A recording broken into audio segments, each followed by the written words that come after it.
During the past several years, Wichita has worked extremely hard on community engagement and understanding issues of concern between our citizens and the Wichita Police Department, and we continue to do so. In that vein, recent incidents make today's announcement timely. I want to assure the public that we've heard you and your concerns. We continue to hear you, and we're committed to taking appropriate steps and actions to improve the policies, procedures, training, and tactics of our police department. Today I'm here to announce the launch of an extremely important board, the Wichita Citizens Review Board. The board was recommended in the police department assessment that was conducted by Wichita State University and was released in 2016. The primary purpose of the board is to advise policymakers and staff with the goal of improving oversight, accountability, and transparency. The board replaces the current city manager's review board and will have greater duties than the current board, and I'll go over those for you. The board will assist the city, my office, and the Wichita Police Department in policy development, education, community outreach, and communications. The board will work to create a dialogue between community representatives in the police department, will assist with community outreach efforts, and continue to provide assistance in activities related to bias-based policing. The board also has the ability to review post-discipline findings of our department's Professional Standards Bureau and in matters of alleged officer misconduct, and offer feedback and recommendations. The board will have a greater voice in the process than the previous city manager's review board. The board consists of 7 members. We have also appointed 6 alternates because of the significant amount of training that is necessary to go into serving on this board. They're all appointed by me, representing a cross-section of the community in order to provide, I think, a legitimate voice for the community in police-related matters. In keeping with our commitment to open and transparent government, all of the board's meetings will be open to the public. So let me announce the members of the board. You should all have a handout that has the names, or you'll receive it now, has the names of the appointees and their alternates. Pastor Timothy Sims, the pastor from Plainview Church of God in Christ, will be serving on the board. He served on the previous city manager review board and represents continuity between that board and this new one. Mr. Dennis Bender, who is the executive director of the Union Rescue Mission. He's an advocate for those who suffer from disease, addiction, and homelessness. He too will serve on the board. Jay Fowler, a trial lawyer and partner with Fulton Siefken, former president of the Wichita Bar Association, is also going to serve on the board. Annabelle Larumbe, receptionist with the Greg Buki Law Office and a community advocate, will serve as well. Robert Thompson, logistics manager with Cargill and a graduate of the Citizens Police Academy, will serve. Sean Rojas, director of civic engagement for Kansas Leadership Center and also a district advisory board member, will serve. And the 7th member is Tanya Soder, vice president of human resources for Cindio, also on the board of directors for Family Promise of Greater Wichita. We then have 6 alternates. Mr. Odell Harris Jr., who is a behavior specialist for Wichita Public Schools and has 10 years of pastoral experience. Jaime Lopez, who is an HR manager with Quick Shop, and also an adjunct professor with the University of Phoenix. Another alternate is Mr. Paul Kitchen, who is a teacher with USD 259 and also is an adjunct professor or instructor with Wichita State and Newman. Stephanie Luna, who is an associate with Bed Bath & Beyond, has 4 years of experience as a career transition specialist for Flint Hills Job Corps Center and is also an online instructor for Hutchinson Community College. Sharon Aesliger, who is a retired librarian and active member of the League of Women Voters, and then Janet Miller, who is administrative coordinator for the Wichita Area Sexual Assault Center and former city council member. I'm also pleased to announce that former United States Attorney Barry Grissom has agreed to serve as an advisor to the Citizens Review Board. He's going to lend his expertise and experience in police-related matters to the board to address questions and issues they have as they review incidents and also as they review policies and procedures. Mr. Grissom is also a member of the Attorney General's Advisory Committee at the Department of Justice.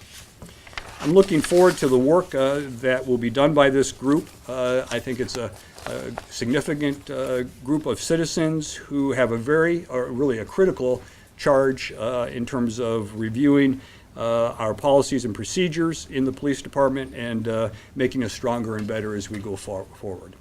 With that, I'd be glad to answer any questions you have regarding the board, its membership, and the alternates. Can you again highlight the big differences between your city manager's review board, which is now disassembled, right, with this new one? Right. This one is probably going to be more proactively. If in the past they responded to complaints that were brought forward, but they were not actively involved in incident review. They could ask for the ability to do that, but they didn't really get actively involved in that. And they did not drill down very deeply in policies and procedures. And so this group will be empowered to do a lot more in terms of bringing guidance to the department as they establish policies. How will this group be trained to look at those situations critically and analyze them? Yeah, great question. In fact, I'm going to turn that over to the chief if he's willing to talk about that. Yep. Could you repeat that again? Just how will these individuals be trained to look at situations or misconduct issues and analyze them critically? Yeah, well, there'll be a similar training program to like the Citizens Police Academy that they'll go through, so they kind of understand some of the basic training that our officers get, as well as some of the legal training from the law office. Do you know how long that training is going to take? Yeah, it'll probably be anywhere from, what are we looking at, 12 to 16 hours, I believe, yeah. And then it will be continuous as well as issues come up. We will bring in subject matter experts if certain questions arise that require that. And how long is the tenure of these members again? We staggered it so that we didn't have them all leaving. Doug, do you remember what? We'll get you that. Yeah. When will it be their first meeting? Have we set the date? We are currently working on that now. We're hoping Yeah. within the next couple of weeks to have our first orientation.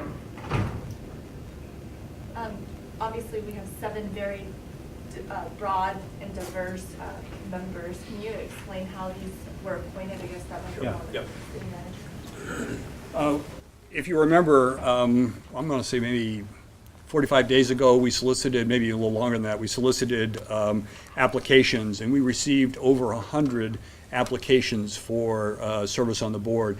We went through, and the whole idea, again, was to get us a representative group, one that reflected the community and was balanced in that regard. I've also looked at trying to balance from a gender standpoint and from residents, in terms that we have folks from all portions of the community that are represented. So it took us a while to try to look at people who are highly qualified, represented a viewpoint that may be different than some others on the board, so that we could hear from everyone, and then also represented all elements of the community in terms of where they live. What will the role of alternates be? Will they attend all the meetings and training? Will they fill in if somebody's missing? The alternates are there to fill in if we lose someone, and that's given the kind of people that are on this board. It is possible that someone, either because of their schedule or because they move, will not be able to serve any longer. They will go through the full training, first of all, and then they will have the option to attend meetings, but they will not be able to participate in the discussion because they will not be members.